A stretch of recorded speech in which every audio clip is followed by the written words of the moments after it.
Hello friends, இன்றைய பதிவில் என்ன பார்க்க போகிறோம் அப்படின்னு பார்த்தோன்னா, தற்கால தமிழ்நாட்டு வரலாறு வெங்கடேசன் எழுதிய புக்கில் இப்போ ஒவ்வொரு சீரீஸாக நம்ம பார்த்துட்ருக்கோம். அதன் பிரகாரம் அண்ணாதுரை ஆட்சி, ஓகேங்களா, 1967 டு 69, அதுதான் இப்போ நம்ம இந்த வீடியோ பதிவில் பார்க்க போகிறோம். இப்போ வாங்க வீடியோக்குள்ளார போகலாம். தமர் என்றும் தான் என்றும் நினைப்பதன்றி தமிழ்நாட்டின் நலத்திற்கே உயிர் உடல்கள் அமைகவென இரவு பகல் உழைக்கும் மேலோன் அப்படின்னு சொல்லி பாரதிதாசன் சொல்லியிருக்காரு. தமர் என்றும் தான் என்றும் நினைப்பதன்றி, ஓகேங்களா, தமிழ்நாட்டின் நலத்திற்கு உயிர் உடல்கள் அமைகவென இரவு பகல் உழைக்கும் மேலோன், ஓகேங்களா அப்படின்னு சொல்லி யார் சொல்லியிருக்காங்க? பாரதிதாசன். இரவு பகல் இல்லாம அந்த மாதிரி அப்படி உழைக்கிறாங்க அப்படிங்கிற மாதிரி சொல்லியிருக்காரு. ஃபர்ஸ்ட் பிறப்பும் படிப்பும். அண்ணா என்ற வயது வேறுபாடின்றி அனைவராலும் அழைக்கப்பட்ட அண்ணாதுரை 1909 செப்டம்பர் 15ஆம் தேதி காஞ்சிபுரத்தில் ஒரு எளிய ஏழை செங்குந்தர் நெசவாளர் குடும்பத்துல பிறந்திருக்காங்க. 1909 செப்டம்பர் 15ல. இவரது தந்தை நடராஜ முதலியார், தாய் பங்காரு அம்மாள். குடும்பம் ரொம்ப வறிய நிலையில் இருந்தமையால் சற்று வசதியோடு இருந்து இவரது சிற்றன்னை ராஜாமணி அம்மையார் அண்ணாதுரையை கனிவோடும் கண்டிப்போடும் வளர்த்திருக்காங்க. ஓகேங்களா, இவங்க ரொம்ப ஏழை ஃபேமிலி. அதனால இவங்களோட சிற்றன்னை, ஐ திங்க் சின்னம்மா அப்படின்னு சொல்லுவாங்களா, அந்த மாதிரி ராஜாமணி அம்மையார் அவங்க அவங்களோட இவங்க வளர்ந்திருக்காங்க. ரொம்ப கனிவோடும் கண்டிப்போடும் வளர்த்திருக்காங்க. அண்ணாதுரை காஞ்சிபுரம் பச்சையப்பன் பள்ளியில் படிப்பை முடித்தவுடன் சென்னை பச்சையப்பன் கல்லூரியில் சேர்ந்து பொருளாதாரத்தில் முதுகலை பட்டம் பெற்றிருக்காரு. காஞ்சிபுரத்துல பச்சையப்பன் ஸ்கூல்ல படிச்சிருக்காங்க. அதுக்கப்புறம் சென்னையில பச்சையப்பன் காலேஜ்ல படிச்சுட்டு பொருளாதாரத்துல முதுகலை பட்டம் பெற்றிருக்காரு 1934. அண்ணாதுரை பச்சையப்பன் கல்லூரியில் மாணவராக இருந்த போதே அவருக்கும் ராணிக்கும் திருமணமாகிவிட்டது. ஓகேங்களா, இவர் ஸ்டூடெண்டா இருக்கிறப்ப ராணியும் அண்ணாவுக்கும் மேரேஜ் ஆயிடுச்சு 1930. ஆனா இவர் முதுகலை பட்டம் முடிச்சது 1934. திருமணம் அவரது அறிவு பயணத்துக்கு தடையாக இல்லை. கல்லூரி மாணவர் அண்ணாதுரை சிறந்த படிப்பாளி, பேச்சாளர், எழுத்தாளர். இளம் வயதிலிருந்தே அவருக்கு அபரிமிதமான நினைவாற்றல் இருந்திருக்குது. கல்லூரி நூலகம் அண்ணாதுரைக்கு அறிவு பூங்காவாக இருந்திருக்குது. பல பேச்சு போட்டிகள், பட்டிமன்றங்களில் பங்கேற்ற இவர் தனது தமிழ் மற்றும் ஆங்கில புலமை மிக்க பேச்சாற்றலால் கேட்போரை காந்தம் போல கவர்ந்து இழுத்திருக்காரு. எழுத்தாற்றல் மிக்க இவரது முதல் கட்டுரை தமிழ் அரசு பத்திரிகையில் வெளியாயிற்று. இவர் எழுதின முதல் கட்டுரை தமிழ் அரசு பத்திரிகையில வெளியாயிருக்குது. தமிழ் அரசு அப்படிங்கிற பத்திரிகையில வெளியாயிருக்குது. இவரது ஆங்கில கட்டுரை போட்டியில் முதல் பரிசை பெற்றது. இவரது முதல் சிறுகதை ஆனந்த விகடன். அப்ப முதல் கட்டுரை தமிழ் அரசுங்கிற நியூஸ் பேப்பர்ல, ஆங்கில கட்டுரை அப்படிங்கிறது முதல் பரிசை வின் பண்ணியிருக்குது. இவருடைய சின்ன சிறுகதை ஆனந்த விகடன்ல வந்திருக்குது. அண்ணாதுரை பச்சையப்பன் கல்லூரி மாணவர் சங்க பொதுச் செயலாளராகவும் கல்லூரி பொருளாதார அமைப்பின் தலைவராகவும் இருந்திருக்காரு. அதாவது அந்த ஸ்டூடெண்ட் சங்க பொது செயலாளராக 31ல இருந்திருக்காரு. 33ல அதுக்கு தலைவராகவே இருந்திருக்காரு. கல்லூரிக்கு உள்ளேயும் வெளியேயும் அண்ணாதுரைக்கென ஒரு பெரிய ஆதரவாளர்கள் கூட்டமே இருந்தது. அண்ணாதுரையின் அறிவு, ஆற்றல், செல்வாக்கை அறிந்த ஆங்கில பேராசிரியர் வரதராஜன், ஓகேங்களா, ஆங்கில பேராசிரியர் வரதராஜன் அண்ணாதுரையை பொது வாழ்க்கைக்கு அறிமுகப்படுத்துறாரு. அப்ப அண்ணாதுரையை பொது வாழ்க்கைக்கு இன்ட்ரோடியூஸ் பண்ணவர் யாரு?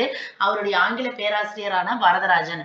ஆங்கில புலமையும் பேச்சாற்றலும் மிக்க பேராசிரியர் சென்னை பிராமணர் அல்லாதோர் சங்க தலைவராகவும் நீதி கட்சியின் பேச்சு புயல் ராமசாமி முதலியாரின் தேர்தல் பிரச்சார குழு பொறுப்பாளராகவும் இருந்திருக்காரு. இவர் என்னன்னா, சென்னை நான் பிராமின்ஸ் இருப்பாங்கல்ல, அந்த சங்க தலைவராகவும் நீதி கட்சியில நல்லா பேசக்கூடிய பேச்சு புயல் யாரு? ராமசாமி முதலியார், அவரோட பிரச்சார குழுவுல பொறுப்பாளராகவும் இருந்திருக்காரு. வரதராஜனின் மண்ணடி வீடு அண்ணாதுரையின் குருகுலம் ஆயிடுச்சு. வரதராஜனோட வீடுதான் அண்ணாதுரையோட குருகுலமா மாறிடுச்சு. வரதராஜனும் நீதி கட்சியின் வெங்கடசாமியும் சமூக நீதி, பிராமணர் அல்லாதோர் முன்னேற்றம், அரசியல் கட்சி மூலம் சமுதாய மாற்றத்தை ஏற்படுத்துவது ஆகியவற்றுக்கு அறிமுகப்படுத்தி அண்ணாதுரை பொது வாழ்க்கையில் ஈடுபட காரணகர்த்தாக்களாக இருந்திருக்கிறாங்க. ஓகேங்களா, வரதராஜனோட வீட்டுலதான் அண்ணாதுரை அவரோட குருகுலம், அதை ஞாபகம் வச்சுக்கோங்க. ராமசாமி முதலியார் அவரோட பிரச்சார குழுவுல இவர் பொறுப்பாளரா இருக்காரு. அடுத்து அதே போன்று அண்ணாதுரையின் தமிழ் பேராசிரியர்களாக இருந்த மூசூர் கந்தசாமியும் மணி திருநாவுக்கரசும் அண்ணாவுக்கு சங்க இலக்கியத்தில் காதல் ஏற்பட காரணமாக இருந்தனர். பொது வாழ்க்கைக்கு வர்றதுக்கு காரணம் என்ன? ஆங்கில பேராசிரியர் வரதராஜன். அந்த வரதராஜனோட வீட்டுலதான் அவரோட வீடுதான் அண்ணாதுரையோட குருகுலமா இருந்திருக்குது. இவருக்கு இந்த தமிழ் ஆர்வம் அதாவது தமிழ் பேராசிரியர்கள் இவருக்கு எதுல இன்ட்ரெஸ்ட கொண்டு வர வச்சிருக்காங்கன்னா, சங்க இலக்கியங்கள் படிக்கிறதுல இவங்கதான் காரணமா இருந்திருக்காங்க. மூசூர் கந்தசாமி, மணி திருநாவுக்கரசும். அண்ணாதுரையின் மனதில் தமிழ் தேசிய விதைகள் விதைக்கப்பட்டன. நீதி கட்சியில் அண்ணாதுரை 1934 அவர் முதுகலை பட்டம் முடிச்சிட்டாரு பொருளாதாரத்துல. அண்ணாதுரை பச்சையப்பன் கல்லூரியில் மாணவராக இருந்தபோது நீதி கட்சி ஆளும் கட்சியாக இருந்திருக்குது. அண்ணாதுரையின் பேச்சாற்றல், ஏன்னா நீதி கட்சி எது வரைக்கும் இருந்திருக்கும்? 1920ல இருந்து 37 வரைக்கும் இருந்துச்சு. அப்ப இவர் காலேஜ்ல இருந்து முடிகிற சமயத்துல இல்ல ஸ்டூடெண்டா இருக்கிற சமயத்துல நீதி கட்சி தான் இருக்குது. அண்ணாதுரையின் பேச்சாற்றல் நீதி கட்சி தலைவர்களின் கவனத்தை ஈர்ந்திருக்குது. சென்னை மாநகராட்சி மேயராக இருந்த நீதி கட்சியை சேர்ந்த சி. பாசுதேவ் அவரது ஆங்கில பேச்சை தமிழில் மொழிபெயர்க்க அண்ணாதுரையை அழைச்சிருக்காரு. ஓகேங்களா. நீதி கட்சியை சேர்ந்தவர் வந்து வாசுதேவா. அவர் வந்து இங்கிலீஷ்ல பேசுறவரு, மேயரா உள்ளவரு. இவர் வந்து இத வந்து டிரான்ஸ்லேட் பண்ணி சொல்லணும்னா அண்ணாதுரை வந்து நல்லா இந்த மாதிரி தமிழ் இங்கிலீஷ் எல்லாமே நல்லா இது பண்றதுனால அவரை கூப்பிட்டு இதுக்கு வந்து டிரான்ஸ்லேட் பண்ணுங்கன்னு சொல்லியிருக்காங்க. அண்ணாதுரையின் தமிழ் மொழிபெயர்ப்பு ஆங்கில பேச்சை விட கவர்ச்சிகரமாக இருந்ததை கேட்டு எல்லாருமே, அதாவது இவர் இங்கிலீஷ்ல பேசினதை இவர் தமிழ்ல டிரான்ஸ்லேட் பண்ணி சொல்லணும். அது வந்து ரொம்ப எல்லாத்துக்குமே அவரோட பேச்சு வந்து நல்லா கவர்ந்து இழுத்திருக்குது. மேயர் வாசுதேவ் நடத்தி வந்த பாலபாரதி என்ற இதழை நடத்தும் பொறுப்பு அண்ணாதுரைக்கு கொடுக்கப்பட்டது. அப்ப பாலபாரதி அப்படிங்கிற இதழை வந்து யார் நடத்திருக்காரு? மேயர் வாசுதேவ். அந்த பொறுப்பை யாருக்கு கொடுத்துட்டாங்க? அண்ணாதுரைக்கு கொடுத்துட்டாரு. அதே போன்று அவர் காஞ்சி மணிமொழியார் தோற்றுவித்த நவயுகம் இதழுக்கும் நீதி கட்சியின் முதலமைச்சர் பொப்பிலி அரசர் நடத்தி வந்த ஒரு இதழுக்கும் துணை ஆசிரியராக பணியாற்றியிருக்காரு. அது மாதிரி வேற இதுக்கெல்லாம் அப்ப நீதி கட்சி சிஎம்மா உள்ளவர் வந்து பொப்பிலி அரசர், அவரோட இதழுக்கு துணை ஆசிரியரா இருந்திருக்காரு. காஞ்சி மணிமொழியார் அவர் தோற்றுவித்ததுதான் நவயுகம். நவயுகம் அப்படிங்கிற நியூஸ் பேப்பர் யாரோடது? காஞ்சி மணிமொழியார். அந்த இதழுக்கும் சரி, இந்த சிஎம் பொப்பிலி அரசரோட இதழுக்கும் வந்து துணை ஆசிரியரா வேலை பார்த்திருக்காரு. இவற்றின் விளைவாக அண்ணாதுரை பச்சையப்பன் கல்லூரியில் மேல்பட்ட படிப்பை முடித்த உடனேயே 34ல தான் அவர் பட்டம் முடிக்கிறாரு. நீதி கட்சியில முறைப்படி சேர்றாரு. அதற்கு அரசியல் இரட்டையர்களான சண்டே அப்சர்வர் ஆசிரியர் பி பாலசுப்ரமணியனும் நீதி கட்சி பத்திரிகை ஜஸ்டிஸ் ஆசிரியர் டிவி நாதனும் உடனடி காரணமாக இருந்திருக்காங்க. அப்ப அரசியல் இரட்டையர்கள்னா யாரு? 2 பேர். அது யாருன்னு பார்த்தோன்னா பி பாலசுப்ரமணியம், டிவி நாதன். ஓகேங்களா. பாலசுப்ரமணியனும் டிவி நாதனும் இரட்டையர்கள். ஓகேங்களா. இங்க டிவின்னு வருது பாத்தீங்களா? டிவி நாதன், பாலசுப்ரமணியம்.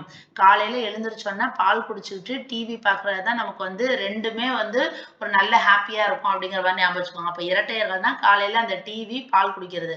அப்ப டிவி நாதன், பி பாலசுப்ரமணியம் இவங்க 2 பேரும் வந்து அரசியல் இரட்டையர்கள். அதாவது காலையில எழுந்திரிச்சோன்னா இது நம்ம 2 விஷயத்தையும் பண்ணிக்கிட்டு டிவியில வந்து அரசியல் விஷயங்கள் பார்ப்போம் அப்படின்னு ஞாபகம் வச்சுக்கோங்க. அரசியல் இரட்டையர்கள்னா டிவி நாதன், பி பாலசுப்ரமணியம். இந்த பி பாலசுப்ரமணியம் யாருன்னு பார்த்தோன்னா சண்டே அப்சர்வர் அப்படிங்கிறதோட ஆசிரியர். அதே மாதிரி நீதி கட்சியோட பத்திரிகை என்னது? ஜஸ்டிஸ். அதோட ஆசிரியர் யாரு? டிவி நாதன். இவங்க தான் வந்து இவர் வந்து இந்த நீதி கட்சியில இந்த இதெல்லாம் சேர்றாங்களா, அதுக்கு வந்து இந்த அரசியல் இரட்டையர்கள் இவங்க 2 பேரும் தான் காரணம். துவக்கத்தில் தொழிற்சங்க இயக்கத்தில் பதிந்திருந்த அண்ணாதுரையின் கவனம் நீதி கட்சியின் ஸ்டார்டிங்ல இவர் எதுலதான் இருந்திருக்காரு? தொழிற்சங்க இயக்கத்துல இருந்திருக்காரு. அதுக்கப்புறம் தான் இவர் நீதி கட்சி பக்கம் வந்திருக்காரு.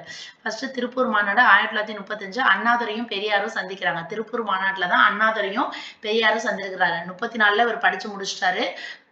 இப்ப நீதி கட்சிக்குள்ளார என்டர் ஆகுறாரு. அண்ணாதுரை மாணவராய் இருக்கும்போது பின்னர் நீதி கட்சியில் சேர்ந்த பின்னரும் பெரியார் ஈவேராவின் சுயமரியாதை இயக்க நடவடிக்கைகளை வந்து கூர்ந்து கவனிச்சுக்கிட்டே வராரு. அவருக்கு பெரியாரின் மீது மரியாதையும் அவருடைய பகுத்தறிவு பிரச்சாரத்தின் மீது பற்றும் வந்து இருந்திருக்குது அண்ணாவுக்கு. இருந்தாலும் நீதி கட்சியை விட்டு விலகி பெரியாரின் சுயமரியாதை இயக்கத்தில் இணையும் எண்ணம் வந்து அவருக்கு இல்ல. நீதி கட்சியிலே இருந்திருக்காரு. பட் ஆனா பெரியாரோட சுயமரியாதை இயக்கமும் இவருக்கு வந்து பிடிச்சிருந்திருக்குது. ஆனா அதுல வந்து அவர் போய் ஜாயின் ஆகல. அண்ணாதுரையும் பெரியாரும் நேருக்கு நேர் சந்தித்து பேசக்கூடிய வாய்ப்பு எப்ப கிடைச்சிருக்குன்னா 1935. 34ல நீதி கட்சியில சேர்றாரு. 35ல பெரியார மீட் பண்றாரு. எப்ப அப்படின்னம்னா திருப்பூர்ல. ஓகேங்களா. திருப்பூரில் நடைபெற்ற 2 நாள் 2வது செக்குந்தர் இளைஞர் மாநாட்டில் கிடைத்தது. அதாவது செக்குந்தர் இளைஞர் மாநாடு. அதுலதான் இவங்க 2 பேரும் மீட் பண்ணியிருக்காங்க. இருவரும் மாநாட்டில் உரையாற்றிய பின் சந்தித்து பேசியிருக்காங்க. பெரியாரின் பேச்சில் இருந்த நேர்மை, வாய்மை, வேகம் அண்ணாதுரையை, பெரியாரோட பேச்சுல வந்து நேர்மை, வாய்மை, வேகம் இதெல்லாம் இருந்திருக்குது. இது வந்து அண்ணாதுரைக்கு ரொம்ப பிடிச்சிருந்திருக்குது. அதே போன்று அண்ணாதுரையின் பேச்சில் இருந்த தெளிவு, இனிமை, கவர்ச்சி பெரியாரை வந்து கவர்ந்திருக்குது. இருப்பினும் அண்ணாதுரையால் பெரியாரை பற்றிய ஒரு முடிவுக்கு வந்து வர முடியல. 2 பேத்துக்கும் அவங்களோட பேச்சுகள் தான் பிடிச்சிருந்திருக்குது. இருந்தாலும் அண்ணாவுக்கு வந்து பெரியாரை பத்தின ஒரு முடிவுக்கு வந்து வர முடியல. பெரியாரின் முற்போக்கு கருத்துக்களை அண்ணாதுரையை ஆக்கிரமித்த அளவுக்கு அவரது பேசும் முறை அவருக்கு நெருடல். அதாவது அவர் சொல்ற கொள்கைகள், கருத்துக்கள் எல்லாமே நல்லாதான் இருக்கும். ஆனா அவர் சொல்ற விதம் வந்து ஒரு மாதிரி இருந்ததுனால அண்ணாவுக்கு அது கொஞ்சம் நெருடலாவே இருந்திருக்குது. அடுத்து தேர்தல் அனுபவம் 1936. அண்ணாதுரை வந்து நீதி கட்சியில் சேர்ந்தபோது நீதி கட்சி வந்து சரிவு பாதையில இருந்துட்டு இருக்குது. நீதி கட்சியில் சேராமல் பெரியார் ஈவேரா சுயமரியாதை இயக்கத்தை நடத்தி கொண்டிருந்தார். ஆனா நீதி கட்சியில யார் சேரல? பெரியார் சேரல. இந்திய தேசிய காங்கிரஸ் தேசிய இயக்கமாக இந்திய விடுதலைக்காக போராடி கொண்டிருக்குது. காங்கிரஸ் வந்து ஆல்ரெடி ஒரு தேசிய இயக்கமாக எதுக்கு நமக்கு சுதந்திரம் கிடைக்கணும்னு சொல்லிட்டு போராடிட்டு இருக்குது. இதற்கிடையே 1937ஆம் ஆண்டு நடக்கவிருந்த பொது தேர்தலில் காங்கிரஸ் போட்டியிடுவதற்காக தன்னை தயார் செய்து கொண்டிருந்தது. ஓகேங்களா. நீதி கட்சி இப்ப ஆல்ரெடி ஆட்சியில இருக்குது. பெரியார் வந்து நீதி கட்சியோட சேராம அவர் தனியா இருக்காரு. காங்கிரஸ் வந்து ஆட்சியில எதுவும் இல்லாம நமக்கு சுதந்திரம் தான் கிடைக்கணும்னு அதுல போராடிட்டு இருக்காங்க. அதனால 37 நடைபெற்ற தேர்தல்ல வந்து காங்கிரஸ் வந்து தன்னை போட்டியிடுவதற்காக தயார்படுத்திக்கிட்டு வந்துட்டு இருக்காங்க. நீதி கட்சியும் இப்ப கொஞ்சம் டவுனா போயிட்டு இருக்காங்க. அரசியல் கட்சி மூலம் தேர்தலில் பங்கேற்று ஆட்சி அமைத்த அரசாங்கத்தால் தான் சமுதாய மாற்றத்தை ஏற்படுத்த முடியும் என்று கருதிய அண்ணாதுரை தேர்தல் அரசியலை தேர்ந்தெடுக்கிறாரு. அப்ப இவரும் என்ன நினைக்கிறாரு, அண்ணாவும் நம்ம வந்து அரசியல் கட்சி மூலமா தேர்தல்ல பார்ட்டிசிபேட் பண்ணா மட்டும்தான் நம்ம வந்து ஒரு சமுதாய மாற்றத்தை ஏற்படுத்த முடியும் அப்படின்னு சொல்லிட்டு அண்ணா வந்து நினைக்கிறாரு.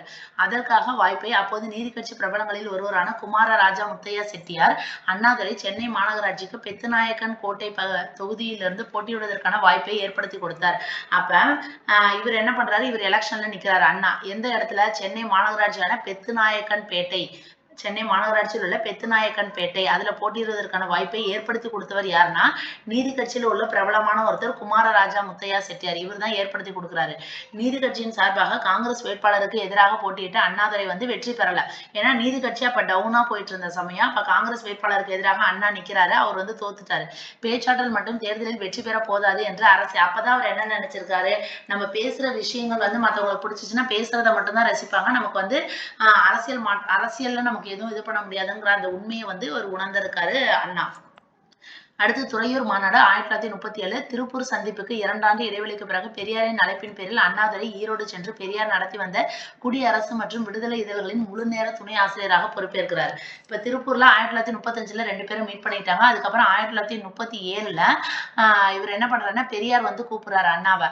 கூப்பிடுறதுனால இவர் ஈரோடு போறாரு. அங்க வந்து பெரியார் ஆல்ரெடி வந்து 2 நியூஸ் பேப்பர் நடத்திட்டு இருக்காரு. எது குடியரசு விடுதலை, அதுல வந்து முழு நேர துணை ஆசிரியராக இவர் வந்து பொறுப்பேற்கிறார் அண்ணா. அண்ணாதுரையின் அறிவாற்றலும் எழுத்தாற்றலும் பயன் கருதா பணியும் பெரியாரை பெரிதும் கவர்ந்தது.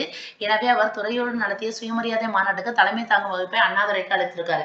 அப்ப இவர் வந்து என்ன பண்ணிருக்காரு, துறையூர்ல வந்து சுயமரியாதை மாநாடு வந்து நடைபெற்றிருக்குது 1937. அந்த சமயத்துல தானே அண்ணாவையும் ஒரு கூப்பிட்டிருக்காரு. அதனால அந்த மாநாட்டுக்கு அண்ணாவை வந்து நீங்க தலைவரா பொறுப்பேற்கும்படி பெரியார் வந்து கேட்டுக்கிறாரு. அந்த வாய்ப்பை முழுமையாக பயன்படுத்திக் கொண்டு அண்ணாதுரை ஆற்றிய உரை மாநாட்டில் கூடியிருந்தோரின் மனங்களை கொள்ளை கொண்டது. அவரது பேச்சில் இருந்த அடுக்குமொழி, கருத்தாளர், நகைச்சுவை, உணர்ச்சி உந்தல், நீர்வீழ்ச்சி போன்ற நடை, கடுமையான கருத்துக்களை எளிமையாகி கொடுக்கும் பாங்கு, அவர் பேசுற விதங்கள் எல்லாத்துக்குமே புரிஞ்சிருந்திருக்குது. கேட்போரை மதிமயங்க செய்தது. அதாவது அந்த பேச்சிலே நல்லா கவர்ந்து இருக்கிற அந்த தன்மை வந்து அவருக்கு இருக்குது. இவர் வந்து மேடை பேச்சுக்கு இலக்கமாகவும் இலக்கியமாகவும் அமைந்தது. இந்திய மேடை பேச்சு வரலாற்றில் அண்ணாதுரையின் பேச்சு, அப்ப இந்தியாவிலேயே மேடை பேச்சு வரலாற்றுல அண்ணாதுரையோட பேச்சு மட்டும் எப்படி இருக்குமா, முதலிடத்தை வகிப்பதாக குறிப்பிட்டுள்ளார். யாரு, கண்ணன்ங்கிறவர் என்ன சொல்றாரு, அண்ணாவோட பேச்சு வந்து இந்திய வரலாற்றிலே வந்து மேடை பேச்சு வரலாற்றிலே ஃபர்ஸ்ட் இடம் அப்படின்னு சொல்லிட்டு கண்ணன் சொல்றாரு. இதுவே பெரியாரை பொறாமைப்பட வைத்த பேச்சும் ஆகும். ஓகேங்களா. இதுவே வந்து அவருக்கு என்ன ஆயிருக்கு, நம்ம தான் வந்து தலைவரா போட்டா அவர் வந்து பேசுறது எல்லாரும் பாராட்டுறது இவருக்கே ஒரு பொறாமை வர்ற மாதிரி இருக்கு. அண்ணாதுரையின் திருப்பூர் பேச்சும் துறையூர் பேச்சும் தமிழ்நாட்டு மக்களிடையே அவரது செல்வாக்கு பெருக பெரிதும் காரணமாக இருந்தன. ஆல்ரெடி திருப்பூர் பேச்சுல வந்து 1935 2 பேரும் பேசியிருப்பாங்க. துறையூர்ல வந்து என்ன பண்றாரு, இவர் தான் வந்து தலைவரா பேச சொல்லியிருப்பாரு பெரியார். அதனால இது வந்து மக்களிடையே நல்ல செல்வாக்கு பெருகுது. பெரியாரின் பேச்சுக்கும் அண்ணாவின் சொற்பொழிவுக்கும் அடிப்படை வேறுபாடு இருந்தது. ஒன்று வந்து தர்க்க ரீதியானது, மற்றொன்று அறிவார்ந்த நயமும் தெளிவும் மிக்கது. ஓகேங்களா. பெரியாரோட பேச்சுக்கும் அண்ணா பேச்சுக்குமே டிஃபரன்ஸ் இருந்திருக்கும். ஒண்ணு வந்து தர்க்கம் பேசுற மாதிரியே இருக்கும், இன்னொன்னு வந்து ரொம்ப அறிவார்ந்த நயமா இருக்கும். முதலாவது சாட்டையடி போன்றது, இரண்டாவது யாழிசை போன்றது. சாட்டையடினா பெரியார சொல்றாங்க. ஓகேங்களா. இரண்டாவது வந்து யாழிசை போன்றது, ரொம்ப இனிமையா அந்த மாதிரி இருக்கும்னு சொல்லிட்டு. அப்ப சாட்டையடி போன்ற பேச்சு யாரோடது, பெரியாரோடது. யாழிசை போன்ற பேச்சு யாரோடது, அண்ணாவுடையது. இந்திய எதிர்ப்பு போராட்டம் 1937 to 39. 1937 ஆண்டு சென்னை ராஜதானியின் முதலமைச்சராக யார் ஆறாங்க, ராஜாஜி. இந்தியை கட்டாய பாடமாக்கியதால் குடுவையில் கிடந்த இந்திய எதிர்ப்பு புதத்தை வெளியே விட்டுவிட்டார்.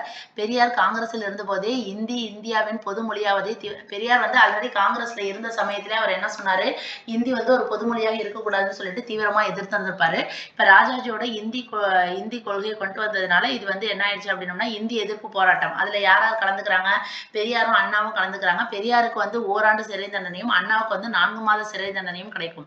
அண்ணாதுரையின் முதல் சிறைவாசம், அப்ப அண்ணாதுரை வந்து முதல்ல சிறைவாசம் போனது எதுக்காக, இந்திய எதிர்ப்பு போராட்டத்துக்காக. 1938 4 மாதங்கள் அண்ணாதுரையும் பெரியாரும் ஒரே சிறையில் ஒரே தளத்தில் அடைக்கப்பட்டிருக்காங்க.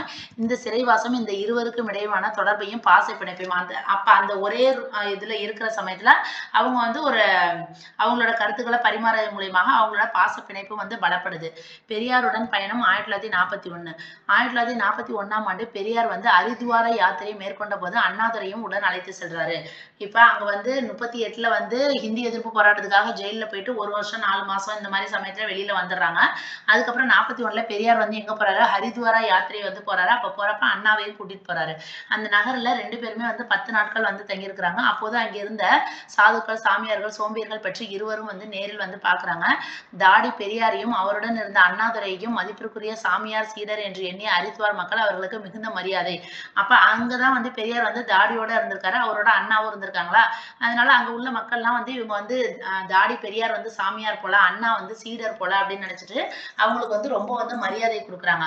பெரியாரை பற்றி அறிந்த சிரத்தானந்தா கல்லூரி நிர்வாகத்தினர் அவரை கல்லூரியில் உரையாற்ற வருமாறு அழைத்திருக்காங்க. ஆனா பெரியாரை பத்தி வந்து சிரத்தானந்தா கல்லூரி நிர்வாகத்தினர் சிரத்தானந்தா காலேஜ் நிர்வாகத்தினர் வந்து அவரை பத்தி தெரிஞ்சதுனால நீங்க காலேஜ்ல வந்து உரையாற்ற பேச வாங்க அப்படின்னு சொல்லி கூப்பிடுறாங்க.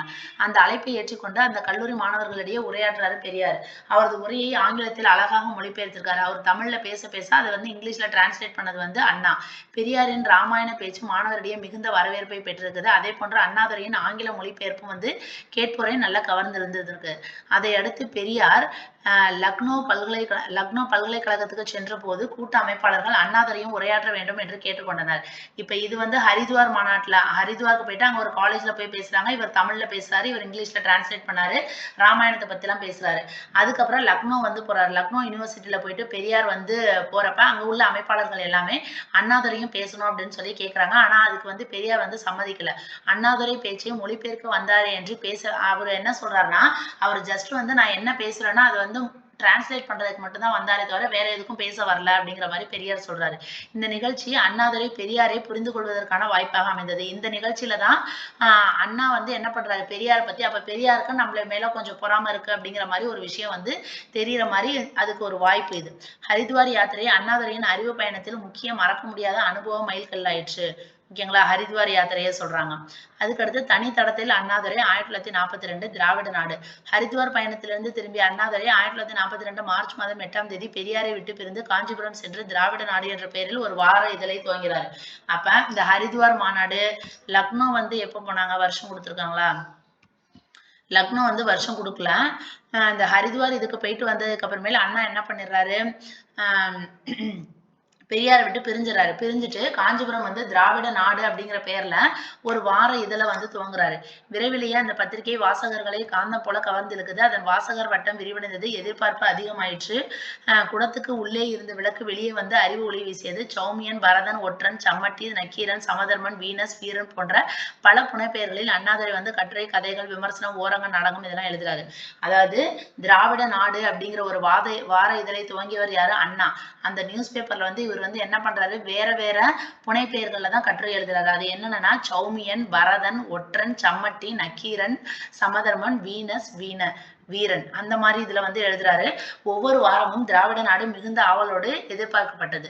ஓகேங்களா, இவர் வார இதழ்ல வாரம் வந்து எல்லாரும் இதுக்காக எதிர்பார்க்கிறாங்க. அண்ணாதுரையின் கருத்துக்களும் கட்டுரைகளும் பிற படைப்புகளும் தமிழ்நாட்டில் பெரும் பரபரப்பை ஏற்படுது. விரைவிலேயே ராம அரங்கண்ணனும் தில்லை வல்லாளனும் அண்ணாவுடன் இணைந்து அவரது பத்திரிகை முயற்சிக்கு பக்கபலமாக இருந்தனர். இவரோட அந்த இது அண்ணாவோட வேற யார் சேர்றாங்கன்னா ராம அரங்கண்ணனும் தில்லை வில்லாளனும், இவங்க 2 பேரும் வந்து சேர்றாங்க. அடுத்து வந்து நாடகங்கள். திராவிட நாட்டின் தேவை பல மடங்கு அதிகரித்ததால் அந்த பத்திரிகைக்கான ஒரு அச்சகம் தேவைப்பட்டது. ஓகேங்களா, அதாவது திராவிட நாட்டின் தேவை அப்படின்னோம்னா திராவிட நாடுங்கிறது வந்து அந்த வார நியூஸ் பேப்பர், வார இதழ். ஓகேங்களா, அந்த இதழ் வந்து இப்ப மக்கள் நிறைய பேருக்கு பிடிச்சிருந்ததுனால அது வந்து நிறைய வந்து அச்சடிச்சு ரிலீஸ் பண்ணணும். அதனால வந்து ஒரு அச்சகம் வந்து தேவைப்படுது. அதற்கான பண தேவையை பூர்த்தி செய்வதற்காக இவர் என்ன பண்றாரு, நாடகங்கள் நிறைய எழுதுறாரு.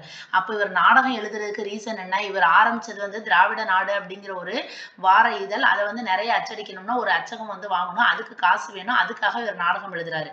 அந்த மாதிரி எழுதின நாடகம் தான் என்னது, சந்திரோதயம், ஓர் இரவு, வேலைக்காரி, சிவாஜி கண்ட இந்து ராஜ்யம், நீதி தேவன் மயக்கம், காதல் ஜோதி, பாவையின் பயணம், குமாஸ்தாவின் பெண், கொலைகாரியின் குறிப்புகள், இந்த மாதிரியான நாடகங்கள் எழுதுறாரு.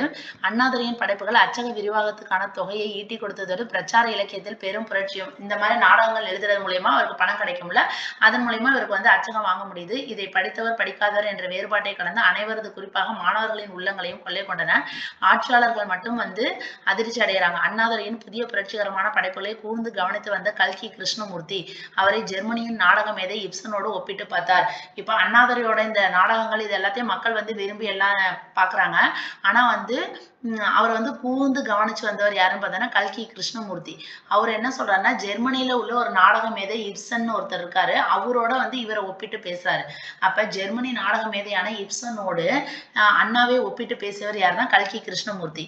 பாரதிதாசன் அண்ணாதுரைக்கு என்ன பண்ணியிருக்காரு, அறிஞர் அப்படிங்கிற பட்டத்தை சூட்டியிருக்காரு. இப்ப அறிஞர் அண்ணா அப்படின்னு சொல்லி சொல்றோம்ல, அறிஞருங்கிற பட்டம் வந்து யார் கொடுத்ததுன்னா பாரதிதாசன்.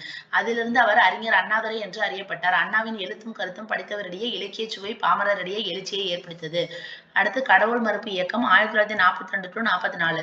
1940களில் பெரியார் வந்து கடவுள் மறுப்பு இயக்கத்தை தீவிரப்படுத்திருக்கிறாரு. 40ல பெரியார் வந்து ஒரு நாத்திகவாதி, அண்ணாதுரை வந்து ஒரு அறிவுவாதி.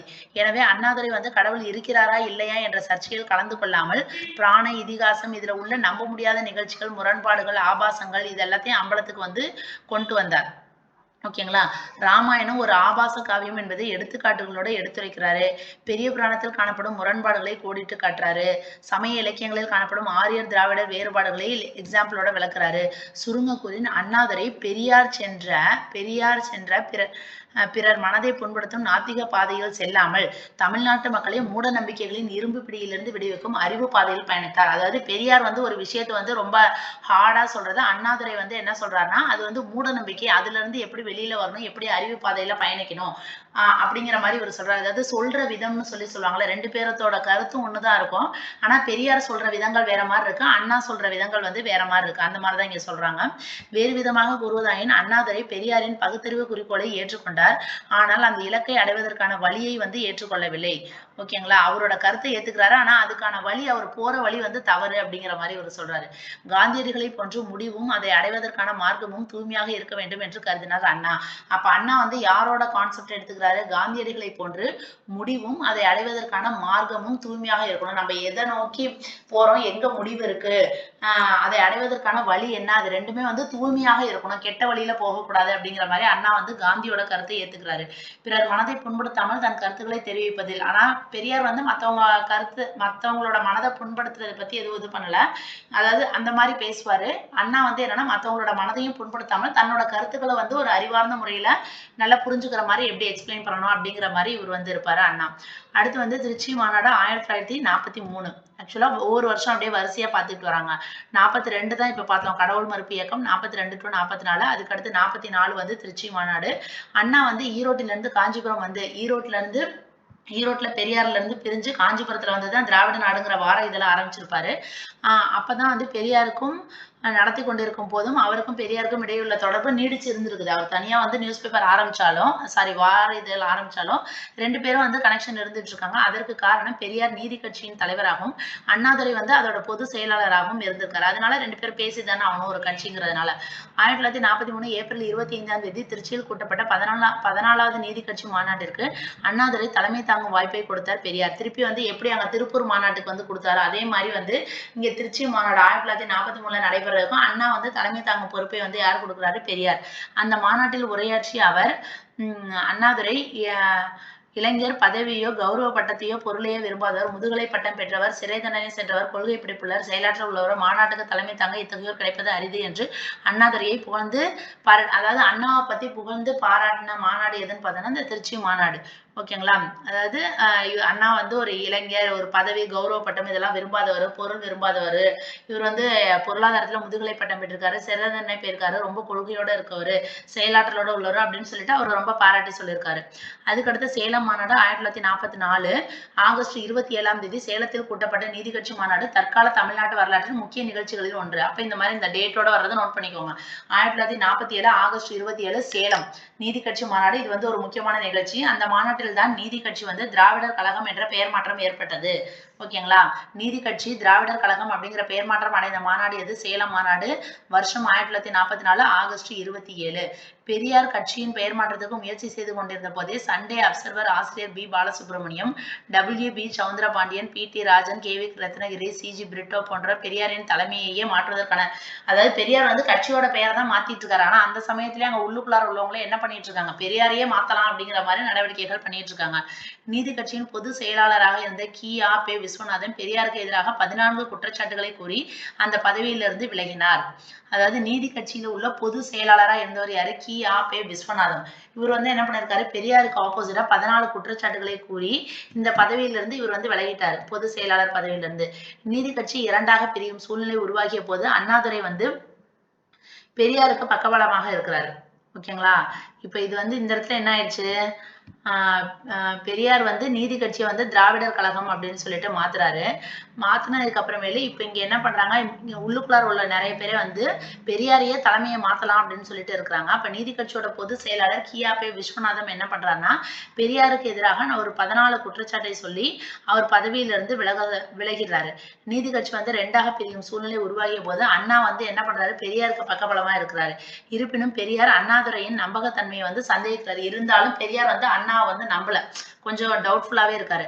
சந்தேகம் தவறு என தெரிந்த பின்பு நீதி கட்சியை திராவிடர் கழகமாக பெயர் மாற்றும் பிரதான தீர்மானத்தை முன்மொழியும் பொறுப்பை அண்ணாதுரையிடம் கொடுத்தார் பெரியார். ஓகேங்களா? இப்ப இவர் மேல டவுட் வந்ததுக்கு அப்புறம் என்ன சொல்றாரு? இப்ப நான் அந்த பேர் மாத்த போறேன்ல, அதுக்கு வந்து முன்மொழியும் பொறுப்பை வந்து அண்ணா கிட்ட கொடுத்துறாரு. அண்ணாதுரை முன்மொழிந்த அந்த தீர்மானம் ஒருமனதாக நிறைவேறியது. அண்ணாதுரை நம்பிக்கைக்குரிய கட்சி பொதுச் செயலாளர் என்பதை தனது சொல்லாலும் செயலாலும் நிரூபித்தார். ஆனா அண்ணா வந்து ஸ்ட்ராங்கா ஒரு நம்பகத்தன்மையோட தான் இருந்திருக்கிறாங்க, ஒரு உண்மையான ஆளதான். ஆனா பெரியார் தான் வந்து ஒவ்வொரு இடத்துலயும் வந்து அவரை பத்தி டவுட் பண்றாரு. ஓகேங்களா? இப்ப இந்த இடத்துல ஒரு நம்பிக்கைக்குரிய ஒரு கட்சி பொதுச் செயலாளர் தான் அப்படின்னு சொல்லிட்டு அவர் சொல்லாலையும் சரி செயலாலையும் நிரூபிச்சுட்டாரு அண்ணா. காங்கிரஸ் தலைவராக இருந்த டாக்டர் வரதராஜலு நாயுடு அண்ணாதுரையை நீதி கட்சியின் மூளை என்று வர்ணித்தார். அப்ப காங்கிரஸ்ல தலைவராக இருந்த டாக்டர் வரதராஜல நாயுடு என்ன சொல்றாரு? அண்ணாதுரை தான் வந்து நீதி கட்சியோட மூளை அப்படின்னு சொல்றாரு. சேலம் மாநாட்டில் பெரியாரின் பெயருக்கும் பெருமைக்கும் புகழுக்கும் எந்த விதத்திலும் பங்கம் ஏற்படாமல் காலத்தே உதவியர் அண்ணாதுரை. இப்ப சேலம் மாநாட்டுல பெரியாருக்கு எந்தவித, ஏன்னா அந்த இடத்துல வந்து பெயர் மாற்றம் இது மாதிரிலாம் வருது இல்ல, அதுக்கு வந்து அவருக்கு வந்து எந்தவித பங்கமும் ஏற்படாமல் ஹெல்ப் பண்ணுவார் யாருன்னா அண்ணாதுரை. எனினும் பெரியார் வந்து அவரை சந்தேகித்து அவரது இதயத்தில் குத்திய முள்ளாகவே இருந்தது. ஆனா இருந்தாலும் வந்து பெரியார் வந்து என்ன பண்ணிருக்காங்க? அண்ணாவை வந்து சந்தேகத்தோட தான் 1-2 விஷயம் பண்றது வந்து அண்ணாவுக்கு கொஞ்சம் நெருடலாவே இருந்திருக்குது. அதுக்கடுத்து திருச்சி மாநாடு 1945, சேலம் மாநாட்டில் அண்ணாதுரை பெரியாருக்கும் இடையேயான ஏற்பட்ட மன விரிசல் படிப்படியாக வந்து அதிகரிக்க தொடங்குது. அரசியல் கட்சியான நீதி கட்சியை திராவிட கழகம் என்ற பெயரில் முழுமையான சமுதாய இயக்கமாக மாற்றும் பெரியாரின் போக்கில் அண்ணாதுரைக்கு உடன்பாடு இல்லை. ஆக்சுவலா நீதி கட்சியை திராவிடர் கழகம்னு சொல்லிட்டு 44 சேலம் மாநாட்டுல மாத்திட்டாங்க. அந்த திராவிடர் கழகத்தை ஒரு முழுமையான சமுதாய இயக்கமாக மாத்தணும் அப்படிங்கிற மாதிரி ஒரு பெரியாரோட போக்கு இருந்துக்கு. அது வந்து அண்ணாவுக்கு வந்து பிடிக்கல. அண்ணாதுரை வந்து ஒரு ஜனநாயகவாதி. ஓகேங்களா? அவர் வந்து சமுதாய இயக்கமா மாத்தணும்னு சொல்றாரு. இவர் வந்து ஒரு ஜனநாயகவாதி. அவர் தேர்தல் அரசியலில் நம்பிக்கை உடையவர். இவர் வந்து நம்ம அரசியல்ல நின்று இது பண்ணி அந்த மாதிரி வர்றதுதான் இவர் வந்து நம்புவாரு. பெரியாருக்கு வந்து தேர்தல் அரசியல்ல நம்பிக்கை கிடையாது. அண்ணாதுரை இயல்பாகவே ஒரு பரந்த மனப்பான்மையுடைய ஜனநாயகவாதி. ஓகேங்களா? ஒரு டெமோக்ராட்டிக்கா உள்ளவர். ஆனால் பெரியார் எப்படி அப்படின்னா எதேச்சாதிகார சர்வாதிகாரத்துல நம்பிக்கை உடையவர். அதாவது ஒரு இதுக்குள்ளார உள்ளவங்களுக்கே 2 பேத்துக்கும் வெவ்வேறு கருத்துக்கள் இருக்குது. அதாவது கழகத்துக்குள்ள அவர் கருத்துக்கு மாற்று கருத்து இருக்கக்கூடாது என்பதில் பிடிவாதமாக இருந்தவர். அதாவது இவர் பெரியார் எப்படி அப்படின்னு பார்த்தோன்னா, நம்மளோட கருத்துக்கு மாற்று கருத்தே இருக்கக்கூடாது அப்படிங்கிறதுல ரொம்ப ஸ்ட்ராங்கா இருந்திருக்காரு. கருத்து சுதந்திரத்தை உயிர் மூச்சாக கொண்ட அண்ணாதுரை பெரியாரின் மீது இருந்த பாசத்தால் அவரது பிடிவாத போக்கை, அதாவது ஆனா அண்ணா எப்படி அப்படின்னம்னா நமக்கு பேசுறதுக்கான கருத்து சுதந்திரம் எல்லாமே இருக்கு அப்படிங்கிற மாதிரி கான்செப்ட் உள்ளவர். ஆனா இருந்தாலும் நம்ம வந்து ஒருத்தவங்க மேல ஒரு மரியாதை நிமித்தமா வச்சிருப்போம்ல, அவங்க என்ன சொன்னாலும் அதுக்காக நம்ம எதுவும் பேசாம ஒரு அமைதியா இருப்போம். அந்த மாதிரி உள்ளவர் தான் இவரு. ஓகேங்களா? அண்ணா வந்து பெரியாரின் மீது ரொம்ப பாசம் மரியாதை இதெல்லாம் இருந்ததுனால பெரியாரோட அந்த பிடிவாத போக்கு வந்து பொறுத்து கொண்டு இருந்திருக்காரு அண்ணா. அந்த சூழ்நிலையில் 1945 செப்டம்பர் 29, 30 தேதிகளில் திராவிட கழக மாநில மாநாடு திருச்சியில நடைபெற்றிருக்குது. அந்த மாநாட்டில் திராவிட கழகத்தார் அனைவரும் கருப்பு சட்டை அணிய வேண்டும் அப்படின்னு சொல்லிட்டு பெரியார் சொல்றாரு. அப்ப திருச்சி மாநாட்டுல எல்லாரும் வந்து கருப்பு சட்டை அணியணும் அப்படின்னு சொல்லிட்டு பெரியார் வந்து சொல்றாரு. ஆனால் அண்ணாதுரை கழக தொண்டர்கள் வேண்டுமானால் கருப்பு சட்டையை சீரடியாக அணியட்டும், பிறரை அணியும், அதாவது நம்மளோட தொண்டர்கள் வேணா அணியட்டும், எல்லாரும் வந்து அணியணும்னு சொல்லி நம்ம கட்டாயப்படுத்தக்கூடாது அப்படின்னு சொல்லிட்டு யார் சொல்றாங்க? அண்ணா வந்து சொல்றாங்க. இருப்பினும் கருப்பு சட்டை தீர்மானம் வந்து நிறைவேற்றப்பட்டது. இது பற்றி அண்ணாதுரையின் மன ஓட்டத்தை ராஜபாட் ரங்கதுரை மரத்துண்டு இரும்பாரம் போன்ற உருவக கதைகள் மூலம் வெளிப்படுத்தினார். அப்ப இது பற்றி அண்ணாதுரையினோட மன ஓட்டத்தை வந்து என்ன பண்ணிருக்காருன்னா ஒரு கதை மூலமா இவர் வந்து விளக்குறாரு. ராஜபாட் ரங்கதுரை மரத்துண்டு இரும்பாரம் போன்ற உருவக கதைகள் மூலம் வெளிப்படுத்தினார்.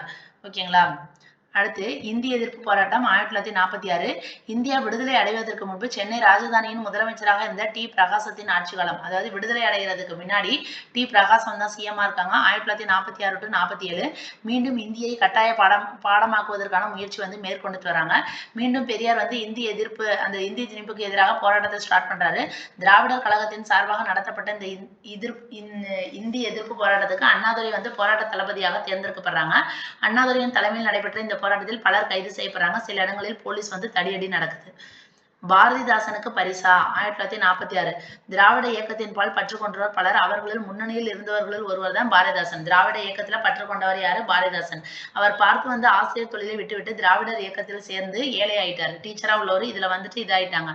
இவரது இயக்க பாடல் ஒழிக்காத மேடை இல்லை என்ற அளவுக்கு அவரது தன்மான தமிழ் பாடல்கள் பிரபலம் அடைந்தது. அண்ணாதுரையின் ஓர் இரவு அப்படிங்கிற நாடகத்தின் 25வது காட்சிக்கு தலைமை தாங்கிய பாரதிதாசன். அண்ணாதுரையோட நாடகம் ஓர் இரவு. அதுல உள்ள 25வது காட்சிக்கு தலைமை தாங்கிய பாரதிதாசன் அண்ணாதுரைக்கு அறிஞர் பட்டம் ஆல்ரெடி கொடுத்திருப்பாங்க. அண்ணாதுரைக்கு அறிஞர் பட்டம் வழங்கியதாக சொல்லியிருக்காங்க. யாரு? ராணி மைந்தன். அப்ப அண்ணாதுரைக்கு அறிஞர் பட்டம் கொடுத்தது பாரதிதாசன். அந்த பாரதிதாசன் எப்ப கொடுத்தாருன்னா அண்ணாவோட ஓர் இரவு அப்படிங்கிற நாடகத்தோட 25வது காட்சிக்கு தலைமை தாங்கியிருக்காரு பாரதிதாசன். அப்பதான் இங்க அறிஞர் பட்டம் கொடுத்திருக்காருன்னு சொல்லிட்டு ராணி மைந்தன் வந்து சொல்றாங்க. பாரதிக்கு நேர்ந்த கதி அவரது சீடருக்கும் ஏற்பட்டு விடக்கூடாது என்று எண்ணி அவரது நண்பர்களில் சிலர் பாரதிதாசனுக்கு நிதி சேர்த்து உதவ முன் வந்தனர். அதாவது பாரதிக்கு நடந்த மாதிரியே பாரதிதாசனுக்கும் எதுவும் நடந்துடக்கூடாது அப்படின்னு சொல்லிட்டு எல்லாரும் சேர்ந்து என்ன பண்றாங்க? நிதி சேர்த்து அவங்களுக்கு வந்து ஹெல்ப் பண்றாங்க. குறிப்பாக நாமக்கல் செல்லப்ப ரெட்டியார் இதற்கான முயற்சியை மேற்கொண்டார். இந்த முயற்சிக்கு ஆதரவளிக்க ஆர்வத்துடன் முன் வந்தார் அண்ணாதுரை. அப்ப அதுக்கு வந்து யார் ஹெல்ப் பண்றாங்க? அண்ணா வந்து ஹெல்ப் பண்றாரு. ஆனால் பெரியாருக்கு வந்து இது வந்து பிடிக்கல. எனினும் 1946 ஜூலை 28ஆம் தேதி பச்சையப்பன் கல்லூரி மைதானத்தில் கவிஞர் பாரதிதாசனுக்கு நிதி வழங்கப்பட்ட விழாவில் அண்ணாதுரை பங்கேற்று பாராட்டினார். ஓகேங்களா? அதாவது இப்போ வந்து பாரதிதாசனுக்கு நிதி வழங்குறதுக்காக இவங்க எல்லாம் போய் ஹெல்ப் பண்றாங்க. யாரு? நாமக்கல் செல்லப்ப ரெட்டியார். அதுல வந்து அண்ணாவும் போய் அதுல ஆர்வத்தோட கலந்துக்கிறாரு. இது வந்து பெரியாருக்கு வந்து பிடிக்கல. இருந்தாலும் பாரதிதாசனுக்கு நிதி வழங்கப்பட்ட விழா எங்க நடக்குது? பச்சையப்பன் கல்லூரி மைதானத்துல நடைபெறுது. அதுல இவர் பார்ட்டிசிபேட் பண்ணிட்டு பாராட்டியிருக்காரு. பெரியாருக்கு கவிதை, கதை, நாடகம், சினிமா போன்றவற்றை இயக்க வளர்ச்சிக்கு பயன்படுத்த பிடிப்பதில்லை. அதாவது பெரியாருக்கு வந்து இதெல்லாம் பிடிக்கல. கவிதை, கதை, நாடகம், சினிமா இது மாதிரிலாம். மாறாக அண்ணாதுரை இவற்றை தமிழ் மறுமலர்ச்சியின் வெளிப்பாடாகவும் தமிழ் தேசியத்தின் சின்னங்களாகவும் தமிழின் தன்மான பிரச்சார சாதனங்களாகவும் அவருக்கு வந்து பிடிக்கல, இவருக்கு பிடிச்சிருக்குது. இந்திய விடுதலை நாள் துக்க தினமா? 1947 ஆகஸ்ட் 15. ஆனந்த சுதந்திரம் அடைந்து விட்டோம் என்று ஆடி பாடி கொண்டாட வேண்டும் என்று பாரதி கனவு கண்ட நாள் இந்திய விடுதலை நாள். அந்த நாளை துக்க நாளாக கொண்டாட வேண்டும் என்று அறிக்கை வெளியிட்டார் பெரியார். அப்ப சுதந்திர நாளை துக்க தினமாக கொண்டாடணும்னு சொல்லிட்டு அறிக்கை வெளியிட்டவர் யாரு? பெரியார். அந்த நாளை பிரிட்டிஷ் பனியா பிராமண ஒப்பந்த நாள் என்று வர்ணித்தார். அதாவது பிரிட்டிஷ் பனியா பிராமண ஒப்பந்த நாள், அவங்க ரெண்டு பேத்துக்கு ஏற்பட்ட ஒரு அக்ரிமெண்ட் நாள் தான் அப்படின்னு சொல்லிட்டு இவர் வர்ணிச்சிருக்காரு. பிரிட்டிஷாருக்கு பதில் வட இந்தியர் ஆதிக்கம் செலுத்துவர் என்று எச்சரித்தார். பிரிட்டிஷ்க்கு பதிலாக வட இந்தியா வந்து ஆதிக்கம் செலுத்த போகுது அப்படின்னு சொல்லி எச்சரிக்கிறாரு. சென்னை மாகாண ஆளுநராக வட நாட்டவரை நியமிக்கப்படுவதை எதிர்த்து கருப்பு கொடி பிடிக்க ஏற்பாடு செய்தார். அதாவது சென்னை மாகாண ஆளுநர் போடுவாங்களா, அதுல வந்து வடநாட்டவர் நியமிக்கப்படுவதை எதிர்த்து கருப்பு கொடி பிடிக்க ஏற்பாடு செய்கிறாரு. கழகத்தவர் எவரையும் கலந்து யோசிக்காமல் தன்னிச்சையாக பெரியார் வெளியிட்ட அறிக்கைக்கு எதிர் அறிக்கையை திராவிட பத்திரிகையில் வெளியிட்டார் அண்ணாதுரை. அதாவது கழகத்தார் ஒரு அறிக்கை வெளியிட போறோம்னா அந்த கழகத்துல உள்ள எல்லாத்தையும் கலந்து பேசிதான் அறிக்கை வெளியிடணும். ஆனா கழகத்தவர் யார்ட்டையுமே எதுவும் பேசாம பெரியார் என்ன பண்ணிருக்காரு? ஒரு அறிக்கை வெளியிட்டிருக்காரு. அதுக்கு எதிர் அறிக்கையா அதே கழகத்துல உள்ள அண்ணா என்ன பண்றாரு? திராவிட பத்திரிகை அவரோடது இருக்குல்ல, அதுல வந்து ரிலீஸ் பண்றாரு. அந்த அறிக்கையில என்ன சொல்றாங்கன்னா, இன்ப நாளாக கருத வேண்டும் என்று கூறியிருக்காரு. அதாவது அந்த சுதந்திர தினம் இருக்குல்ல, அதை வந்து இன்ப நாளாக கருத வேண்டும் அப்படின்னு சொல்லி அவர் வந்து துக்க தினம்னு சொல்றாரு. இதை வந்து இன்ப நாளாக கொண்டாடணும். திராவிட கழக தலைவருக்கு எதிராக அந்த கழகத்தின் பொதுச் செயலாளர் வெளியிட்ட அறிக்கை தமிழ்நாட்டில். அப்ப ஒரே கழகத்துல உள்ள அவர் வந்து தலைவர், இவர் வந்து பொதுச் செயலாளர். தலைவருக்கு எதிராகவே பொதுச் செயலாளர் வெளியிட்ட அந்த எதிர் அறிக்கை வந்து தமிழ்நாட்டுல ஒரு பெரிய பரபரப்பை ஏற்படுத்தியிருக்குது. கண்டன கூட்டம் 1948. தற்கால தமிழ்நாட்டு வரலாற்றிலிருந்து மொழி கொள்கை பற்றி எந்த பாடத்தையும் கற்றுக்கொள்ளாத ஓமாந்தூர் ராமசாமி ரெட்டியார், அதாவது தமிழ்நாட்டோட வரலாறை பத்தின மொழி கொள்கையை பத்தி எதுவுமே தெரிஞ்சுக்காத ஒரு ஓமாந்தூர் ராமசாமி ரெட்டியார் சென்னை மாகாணம் முதலமைச்சர் ஆனவுடன் என்ன பண்றாரு? 1948 ஜூன் 20 இந்தியை வந்து கட்டாய பாடமாக்க இவர் உத்தரவிடுறாரு. ஓகேங்களா? ஆல்ரெடி மொழி கொள்கையை பத்தி எதுவுமே தெரிஞ்சுக்காத இவர் இப்படி பண்றாரு. தமிழ்நாட்டில் மட்டும் விருப்ப பாடமாக இருந்த இந்தியை கட்டாய பாடமாக்குறாரு. ஆல்ரெடி இதை என்ன பண்ணி வச்சிருப்பாங்க? விருப்ப பாடமா ஆக்கி வச்சிருப்பாங்க. இதை வந்து கட்டாயமா மாத்துறாரு. இதை எதிர்த்து 1948 ஜூலை 17ஆம் தேதி சென்னையில் நடைபெற்ற கண்டன கூட்டத்தில் பெரியாரும் அண்ணாதுரையும் திருப்பி வந்து பங்கேற்கிறாங்க. இந்திய எதிர்ப்பால் ஒன்றுபட்டு திருப்பி ஏற்கனவே அவங்களுக்குள்ளார ஒரு பிரச்சனை வந்துச்சு. இருந்தாலும் என்ன பண்றாங்க, இந்தி எதிர்ப்பால் ஒன்றுபட்டு மனப்பான்மையால் வேறுபட்டு இருந்த பெரியாரையும் அண்ணாதுரையும் மீண்டும் வந்து என்ன பண்றாங்க, ஒன்று சேர்க்கிறாங்க. இந்த மாநாட்டில் பேசிய பெரியார் கூறினார், இதுவே இறுதி போராட்டம் அப்படின்னு சொல்றாரு. காம்ரேட் அண்ணாதுரை கூறியது போன்ற நானும் உங்களோடு சேர்ந்து போராட வந்திருக்கிறேன் அப்படின்னு சொல்லியிருக்காரு. இதுதான் வந்து இறுதி போராட்டம், நானும் உங்களோட சேர்ந்து போராட வந்திருக்கேன் அப்படிங்கிற மாதிரி சொல்றாங்க. அடுத்து ஈரோடு மாநாடு 1948 அக்டோபர் 23, 24 பெரியார் ஈரோட்டில் கூட்டிய இந்திய எதிர்ப்பு மாநாட்டுக்கு தலைமை வகிக்குமாறு அண்ணாதுரையை கேட்டுக்கொள்றாரு. அதாவது 1948 எங்க நடைபெறுது, ஈரோட்ல. அதாவது இது என்னது, ஹிந்தி எதிர்ப்பு மாநாடு.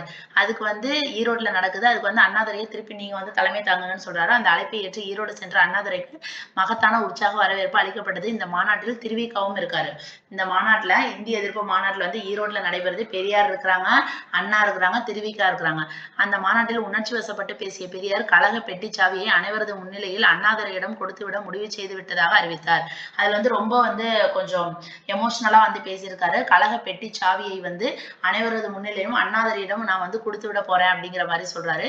பெரியாரின் அந்த அறிவிப்பை மாநாட்டு பந்தலில் கூடியிருந்தோர் பலத்த கரவொலியோடு ஆமோதிச்சிருக்காங்க. பெரியாருக்கு மனமாற்றம் ஏற்பட்டு விட்டதாக எல்லாரும் வந்து என்ன பண்ணிருக்காங்க, மகிழ்ச்சி அடைஞ்சிருக்காங்க. ஓகேங்களா. இப்ப பெரியார் மணியம்மை திருமணம் 1949 ஈரோடு மாநாட்டின் போது உருவான மகிழ்ச்சி மேகம் 9 மாதங்களுக்குள் சூறாவளியை ஏற்படுத்தி சோக மழையை பொழிந்து விட்டது. இது 1948 ஈரோடு மாநாட்டுல என்ன பண்ணிட்டாங்க, கழக பெட்டிச்சாவியை அண்ணாதுரையிட்ட கொடுத்தாச்சு. 1949 ஜூலை 9, ஓகேங்களா. இது எப்ப நடைபெற்றுச்சு, அக்டோபர்ல நடைபெற்றுச்சு. 1948 அக்டோபர் மாசம். இது வந்து 1949 ஜூலை 9ஆம் தேதி பெரியார் வந்து மணியம்மையை மணந்து கொண்ட நிகழ்ச்சி மயிலிறகை ஏற்றிய வண்டியாயிற்று. பீலிப்பை சாகாடும் அச்சிரும் அப்பண்டம் சால மிகுத்து பெயின். அந்த நிகழ்ச்சி திராவிடர் கழகத்தினர் அச்சு முறிய காரணமாக இருந்தது. மெயினான அந்த அச்சை வந்து முறிய காரணமா இருக்குது. அதுக்கு காரணம் என்னன்னா 1949 ஜூலை 9ஆம் தேதி பெரியார் வந்து மணியம்மையை மேரேஜ் பண்ணிட்டதுதான். 70 வயதான பெரியார் 30 வயதான மணியம்மையை மனம் செய்து கொண்டு மட்டுமல்லாது அதற்கு அவர் கூறிய காரணம் வந்து அண்ணாவையே வந்து அதிர்ச்சியில ஆழ்த்திருக்குது. எதுக்காக கல்யாணம் பண்ணிக்கிட்டேங்கிறதுக்கு ஒரு காரணம் சொல்லியிருக்காரு. இந்த பொருந்தா திருமணத்துக்கு பெரியார் கொடுத்த விளக்கம் என்னன்னா, கழகத்தை கட்டி காக்க தன்னை போன்ற ஒரு பொறுப்பான யாருமே இல்ல, தனக்கு நம்பிக்கைக்கு பாத்திரமான ஒருவர் வேணும், தனக்கு பின் ஒரு வாரிசு வேணும். மணியம்மையை வாரிசாக்குவதற்காகவே இந்த சட்ட ரீதியான பதிவு திருமணம் செய்து கொண்டேன். அதாவது பெட்டிச்சாவியை அண்ணாதுரைக்கு பதில் மணியம்மையிடம் ஒப்படைப்பதற்கான சட்ட ஏற்பாடே இந்த திருமணம். அதாவது அதுக்கு முன்னாடி வருஷம் தான் வந்து அண்ணா கிட்ட வந்து கொடுத்துட்டாங்க. அதுக்கு அடுத்த வருஷமே என்ன பண்ணிட்டாங்க, எனக்கு வந்து வாரிசு எதுவும் இல்லை, அதனால வந்து நான் வாரிசு ஆக்கணும் அப்படிங்கிறதுக்காக சட்ட ரீதியா ஒரு பதிவு திருமணம் பண்ணிக்கிட்டதுக்காக தான். இப்ப பெட்டிச்சாவியை வந்து யார்கிட்ட தான் கொடுக்க போறோம், மணியம்மா கிட்ட தான் கொடுக்க போறோம், அதுக்காக தான் இந்த திருமணம் அப்படின்னு சொல்லி ஒரு ரீசன் சொல்லியிருக்காரு. இனியும் திராவிடர் கழகத்தின் பொதுச் செயலாளராக அண்ணாதுரை நீடிப்பது இயலாத காரியமாகிவிட்டது. எனவே அவரும் அவரது ஆதரவாளர்களும் கழகத்தை விட்டு வெளியேறினார். அப்ப இவருக்கு வந்து இது பிடிக்காம இவர் வெளியில வந்துடுறாரு. திராவிடர் கழகம் 2ஆ பிரியுது. திராவிட முன்னேற்ற கழகம் 1949 தோற்றம். திராவிடர் கழகத்திலிருந்து வெளியேறிய அண்ணாதுரை ஈவே கி சம்பத், நெடுஞ்செழியன், கருணாநிதி, NV நடராஜன் போன்ற முன்னணி தலைவர்கள் 1949 செப்டம்பர் 17ஆம் தேதி சென்னை பவளக்கார தெரு 7ஆம் எண் இல்லத்தில் கூடி திராவிட முன்னேற்ற கழகம் என்ற பெயரில் ஒரு புதிய கட்சியை வந்து துவக்கலாம் அப்படின்னு சொல்லி தீர்மானம் பண்றாங்க. இந்த கட்சியின் பொதுக்குழுவும் அமைக்கப்பட்டது. மேலே கருப்பும் கீழே சிவப்பும் கொண்ட கொடியும் முடிவு செய்யறாங்க. அந்த அவங்க கட்சிக்கான கொடிக்கு என்ன பண்றாங்க, மேல வந்து கருப்பு இருக்கணும், கீழே சிவப்பு இருக்கணும்னு சொல்லிட்டு அண்ணாதுரை திமுகவின் பொதுச் செயலாளர் பொறுப்பை வந்து ஏற்றுக்கிட்டாரு. தொடக்க விழா திமுக தோற்றுவிக்கப்பட்ட அன்று மாலையே சென்னை ராபின்சன் பூங்கா மைதானத்தில் கழகத்தின் தொடக்க விழா. என்னைக்கு தொடங்குறாங்களோ அன்னைக்கு ஈவினிங்கே வந்து சென்னையில ராபின்சன் பூங்கா மைதானத்துல தொடக்க விழா ஸ்டார்ட் பண்றாங்க. பெத்தம்பாளையம் பழனிசாமி அந்த கூட்டத்துக்கு தலைமை தாங்குறாரு. அந்த ராபின்சன் பூங்கா மைதானத்துல நடைபெற்ற விழாவுக்கு யார் தலைமை தாங்குறாங்கன்னா, பெத்தம்பாளையம் பழனிசாமி. கொட்டுமலையில் உரையாற்றிய அண்ணாதுரை பெரியார் தான் அவரது நிரந்தர தலைவர் என்றும் அதனால்தான் அவருக்காக தலைவர் நாற்காலியை காலியாக அதாவது பெரியாரை இன்னமும் அவர் மதிக்கிறார். பெரியார் தான் எங்களோட நிரந்தர தலைவர், அதனாலதான் ஒரு தலைவர் நாற்காலியை காலியாகவே வச்சிருக்கிறோம். பெரியாருடன் இனியும் இணைந்து பணியாற்ற முடியாத சூழ்நிலையில் தான் அவரும் அவரது கண்ணீர் துளிகளும் திராவிடர் கழகத்திலிருந்து பிரியா விடை பெற்று வந்து திராவிட முன்னேற்ற கழகத்தை தோற்றுவிக்க வேண்டிய கட்டாயம் ஏற்பட்டதாக தன்னிலை விளக்கம் அளிக்கிறார். அதாவது பெரியாரோட இனிமேலும் இணைந்து பணியாற்ற முடியாத சூழ்நிலையினாலதான் நாங்க வந்து என்ன பண்றோம், வெளியில வந்து நாங்க இந்த மாதிரி ஒரு கட்சி ஆரம்பிச்சிருக்கோம், இருந்தாலும் அவர் தான் எங்களோட நிரந்தர தலைவர் அப்படின்னு சொல்லிட்டு சொல்றாரு அண்ணா. திமுக துவக்கப்பட்ட நாள் பெரியாரின் பிறந்த நாள் என்பது குறிப்பிடத்தக்கது. அப்ப திமுக வந்து அந்த ஸ்டார்ட் பண்ண அந்த டேட் வந்து என்ன சொல்றாங்க, 1947 செப்டம்பர் 17. அது வந்து என்னது, பெரியாரோட பிறந்த தினம். ஓகேங்களா. அடுத்து துவக்கத்தில் திமுகவின் அலுவலகம் பவளக்கார தெரு வீட்டில் இருந்தது. சில மாதங்களுக்கு அதாவது துவக்கத்தில் திமுகவோட ஆபீஸ் எங்க இருந்திருக்குது, எங்க அவங்க ஃபர்ஸ்ட் உட்காந்து பேசினாங்க, பவளக்கார தெரு அங்கதானே உட்காந்து பேசினாங்க. அந்த இதுதான் வந்து என்ன இருக்குது, ஸ்டார்டிங்ல அவங்களோட ஆபீஸா இருந்திருக்குது. ஓகேங்களா. சில மாதங்களுக்கு பிறகு அந்த அலுவலகம் மின்ட்டில் ஒரு வாடகை வீட்டுக்கு மாறி பின்னர் வடசென்னையில் ஒரு இடத்தை வாங்கி அதற்கு அறிவகம் என்று பெயரிடப்பட்டது. இதற்காக தமிழ் நாடகங்கள் நடத்தி நிதி சேர்க்கப்பட்டது. இப்ப இந்த கட்சிக்காக பணம் வேணும்ல, அதுக்காக வந்து நாடகங்கள் நடத்துறாங்க. பட்டி தொட்டி எல்லாம் பிரச்சார கூட்டங்கள் நடத்தப்பட்டது. ஒரே மாதத்தில் 600க்கும் மேற்பட்ட கிளை கழகங்கள் துவக்கப்பட்டு 50,000 உறுப்பினர்கள் சேர்க்கப்படுறாங்க. விரைவிலேயே ஆயிரக்கணக்கான கிளை கழகங்கள் ஆரம்பிக்கப்பட்டு பல்லாயிரக்கணக்கான உறுப்பினர்கள் பதிவு செய்யப்பட்டனர். திமுக மக்களிடையே குறிப்பாக இளைஞரிடையே தனிப்பட்ட அடையாளத்துடன் செல்வாக்கு பெற துவங்கியது. ஒரு அரசியல் கட்சி இவ்வளவு விரைவாக வளர்ந்ததற்கான சான்று வரலாற்றில் இல்லை என்று எழுதினார் கண்ணதாசன். கண்ணதாசன் என்ன சொல்றாரு திமுக பத்தி, இந்த மாதிரி வந்து ஒரு இவ்வளவு ஸ்பீடா வளர்ச்சி அடைஞ்ச கட்சி எதுவும் கிடையாது அப்படிங்கிற மாதிரி கண்ணதாசன் சொல்லியிருக்காரு. ஓகே, கண்ணதாசன் வரைக்கும் பார்த்திருக்கோம். முதலமைச்சர்களின் பங்களிப்பு இது வந்து அடுத்த வீடியோ பதிவுல பார்க்கலாம். பை.